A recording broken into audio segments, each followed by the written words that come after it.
राज्यपालों की नियुक्ति कैसे की जाती है और उनकी भूमिका अक्सर विवादास्पद क्यों होती है? राज्यपाल को राज्यों में केंद्र के एजेंट के रूप में देखा जाता है, जिसका उपयोग केंद्र सरकारें वर्षों से विपक्षी दलों द्वारा संचालित राज्य सरकारों के लिए मुश्किलें पैदा करने के लिए करती रही हैं। पिछले कुछ वर्षों में कई राज्यों में टकराव विशेष रूप से तीव्र हो गया है।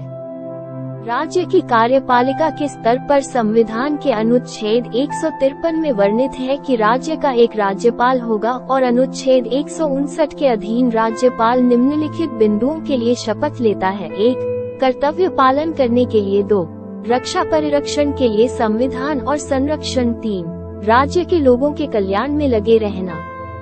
12 राज्यों और केंद्र शासित प्रदेश लद्दाख में नए राज्यपाल होंगे। केंद्र ने रविवार 12 फरवरी को घोषणा की। इसमें पहली बार नियुक्तियां और एक राज्य से दूसरे राज्य में राज्यपालों के स्थानांतरण दोनों शामिल हैं। किसी राज्य के राज्यपाल की नियुक्ति कैसे होती है?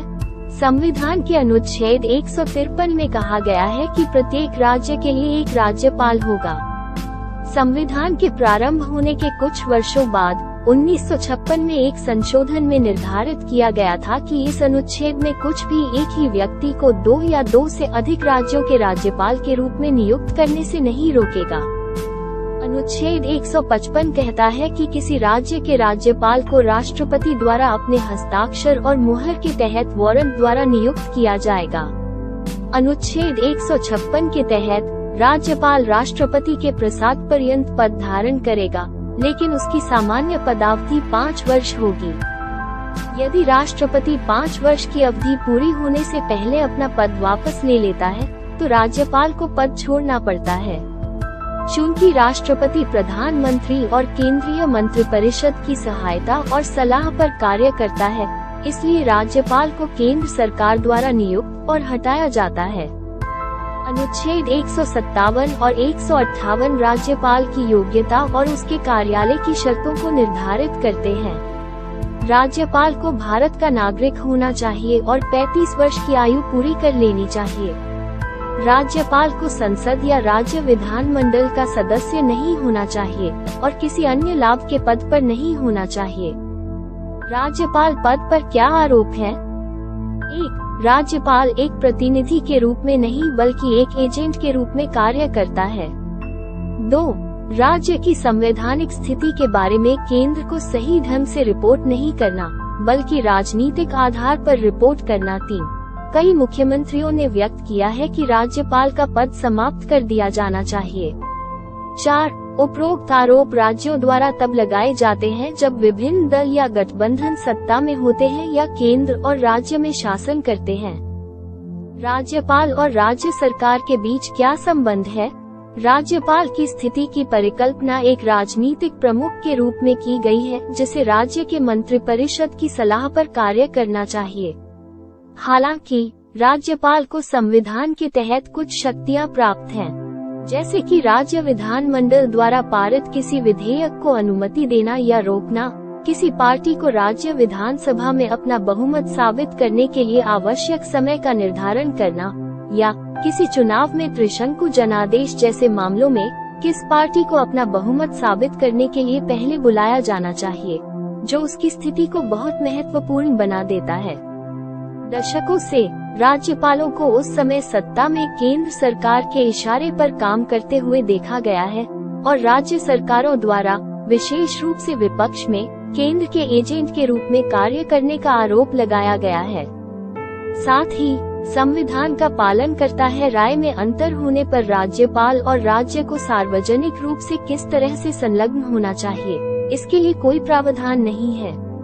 ये परंपरागत रूप से एक दूसरे की सीमाओं के सम्मान द्वारा निर्देशित किया गया है। गणतंत्र से लेकर अब तक राज्यपालों की भूमिका के कुछ उदाहरण। गणतंत्र की स्थापना से 1967 तक संवैधानिक प्रमुख की भूमिका केवल नाम के राज्यपालों द्वारा निभाई जाती रही। राज्यपालों की नियुक्ति में आला कमान की भूमिका अधिक रही और यह केंद्र और राज्य में कांग्रेस पार्टी के प्रभाव के कारण था और हाईकमान की संस्कृति भी थी। 1967 के बाद राज्यपालों की भूमिका में परिवर्तन होता है। संवैधानिक प्रमुख के स्थान पर यह एक केंद्रीय एजेंट की भूमिका में प्रतीत होता है।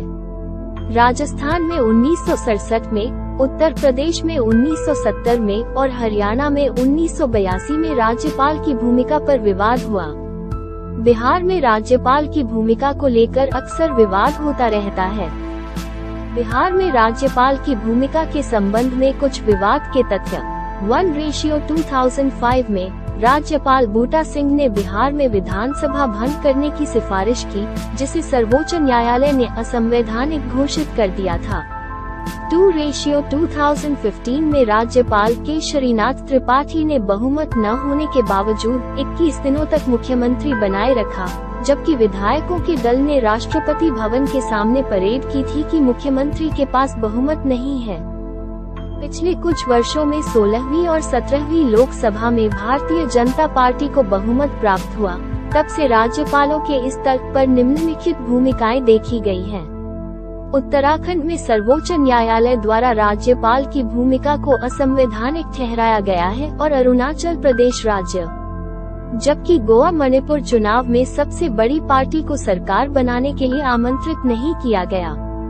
कर्नाटक विधानसभा में गठबंधन बनाकर एक दल को बहुमत मिला, लेकिन राज्यपाल ने संवैधानिक पद्धति का हवाला देते हुए केंद्रीय सत्ताधारी दल से मिलकर सरकार बनाने को कहा, जो सबसे बड़ी पार्टी थी। संविधान में राज्यपाल की स्थिति के कारण संविधान निर्माता स्पष्ट थे कि राज्यपाल का कार्यालय इस प्रकार बदनाम हो सकता है। राज्यपाल ऐसा इसलिए करता है क्योंकि उसका कार्यकाल स्थायी नहीं होता है और वह राष्ट्रपति के प्रसाद पर्यंत पद पर बना रहता है, जबकि 5 वर्ष का कार्यकाल सुनिश्चित किया गया है। राष्ट्रपति भवन सचिवालय द्वारा जारी एक प्रेस विज्ञप्ति के अनुसार राष्ट्रपति द्रौपदी मुर्मू ने नियुक्त किया है lieutenant general KT Patnaik Arunachal Pradesh के राज्यपाल के रूप में, लक्ष्मण प्रसाद आचार्य सिक्किम के राज्यपाल के रूप में, CP राधाकृष्णन झारखंड के राज्यपाल के रूप में, शिव प्रताप शुक्ल हिमाचल प्रदेश के राज्यपाल नियुक्त, गुलाब चंद कटारिया असम के राज्यपाल के रूप में और न्यायमूर्ति सेवानिवृत्त S अब्दुल नजीर आंध्र प्रदेश के राज्यपाल के रूप में। आंध्र प्रदेश के राज्यपाल बिस्वा भूषण हरिचंदन को छत्तीसगढ़ का राज्यपाल नियुक्त किया गया है। छत्तीसगढ़ की राज्यपाल अनुसुईया उइके को मणिपुर का राज्यपाल नियुक्त किया गया है। मणिपुर के राज्यपाल ला गणेशन को नागालैंड का राज्यपाल नियुक्त किया गया है। बिहार के राज्यपाल फागू चौहान को मेघालय का राज्यपाल नियुक्त किया गया है। हिमाचल प्रदेश के राज्यपाल राजेंद्र विश्वनाथ अलेकर को बिहार का राज्यपाल नियुक्त किया गया। झारखंड के राज्यपाल रमेश बैस को महाराष्ट्र का राज्यपाल नियुक्त किया गया है। ब्रेक। अरुणाचल प्रदेश के राज्यपाल BD मिश्रा सेवानिवृत्त को लद्दाख का उपराज्य